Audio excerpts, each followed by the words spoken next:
ಚುನಾವಣೆ ರಂಗೇರ್ತಾ ಇದೆ. ಈ ಬಾರಿ ಕೇರಳದಲ್ಲಿ ಬದಲಾವಣೆ ಆಗೇ ಆಗುತ್ತೆ ಅನ್ನುವಂಥ ವಿಶ್ವಾಸದಲ್ಲಿ ನಾವಿದ್ದೀವಿ.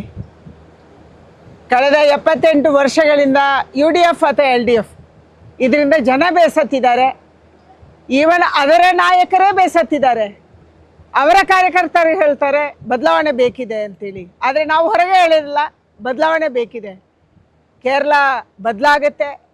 ಕೇರಳದಲ್ಲಿ NDA ಸರ್ಕಾರ ಬರುತ್ತೆ ಮತ್ತು NDA ಜೊತೆ ಜೋಡಣೆ ಆಗೋಕ್ಕೆ ಪ್ರಮುಖ ಕಾರಣ ಕೇಂದ್ರ ಸರ್ಕಾರ ಕೊಟ್ಟಂಥ ಹಲವಾರು ಯೋಜನೆಗಳನ್ನು ಇಲ್ಲಿ ರಾಜ್ಯ ಸರ್ಕಾರ ಜನರಿಗೆ ತಲುಪಿಸುವಂಥ ಕೆಲಸ ಮಾಡ್ತಾ ಇಲ್ಲ. ಇದು ಜನರಿಗೆ ದುಃಖ ಇದೆ.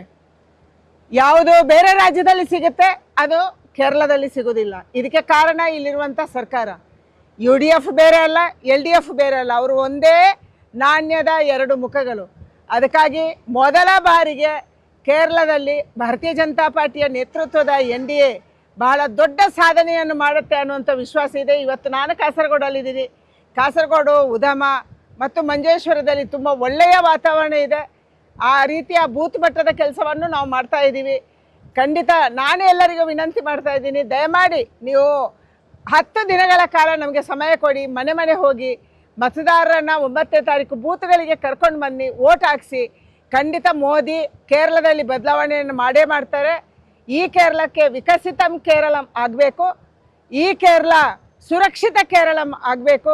ನಮ್ಮೆಲ್ಲ ಹೆಣ್ಣುಮಕ್ಕಳಿಗೆ ಕೇರಳದಲ್ಲಿ ರಕ್ಷಣೆ ಸಿಗಬೇಕು. ನಮ್ಮ ಯುವಕರಿಗೆ ಇಲ್ಲೇ ಉದ್ಯೋಗ ಸಿಗಬೇಕು. ನಮ್ಮ ಮಕ್ಕಳಿಗೆ ಇಲ್ಲೇ ಶಿಕ್ಷಣ ಸಿಗಬೇಕು. ಅವರು ನಮ್ಮ ವಯಸ್ಸಾದ ತಂದೆ ತಾಯರನ್ನು ಬಿಟ್ಟು ಆಚೆ ಹೋಗಬಾರ್ದು.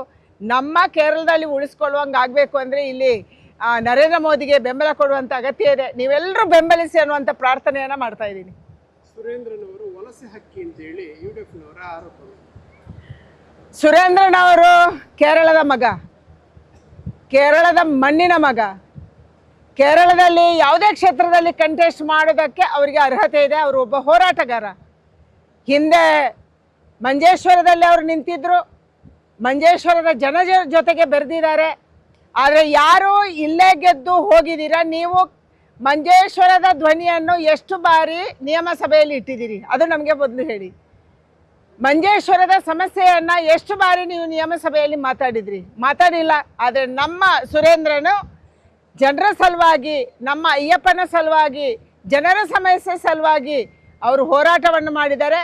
ಅವರು ಹೋರಾಟದ ಮಗ, ಅವರು ಕೇರಳದ ಮಗ.